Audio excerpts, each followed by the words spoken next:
युवा नेते योगेश गिराम यांची सोशल मीडिया प्रमुखपदी नियुक्ती करण्यात आली असून पक्षाच्या डिजिटल धोरणाला नवा वेग मिळणार असल्याची ग्वाही यावेळी योगेश गिराम यांनी दिली आहे. योगेश गिराम यांची सोशल मीडिया प्रमुखपदी नियुक्ती झाली असून भारतीय जनता पक्षाच्या संघटनात्मक कामकाजात तरुणांना मोठ्या प्रमाणावर संधी दिली जात आहे. त्याच पार्श्वभूमीवर सोलापूर जिल्ह्यातील उत्साही आणि मेहनती युवा कार्यकर्ते योगेश गिराम यांची सोशल मीडिया प्रमुखपदी नियुक्ती करण्यात आली आहे. ही नियुक्ती पालकमंत्री श्री जयकुमार गोरे यांच्या हस्ते करण्यात आली आहे. नियुक्तीपत्र स्वीकारताना योगेश गिराम यांनी आपल्या भावना व्यक्त करताना सांगितलं की पक्षाने माझ्यावर जो विश्वास दाखवला आहे त्यास मी नक्कीच पात्र ठरेन. सोशल मीडिया हे आजच्या काळातील सर्वात प्रभावी माध्यम आहे.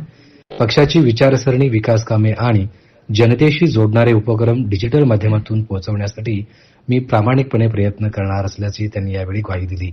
तसेच माझ्या राजकीय गुरु विक्रम देशमुख यांचेही मी त्यांचे मनापासून मी आभार मानतो, कारण त्यांचे मोलाचे मार्गदर्शन लाभले आहे, अशा भावना त्यांनी यावेळी व्यक्त केल्या.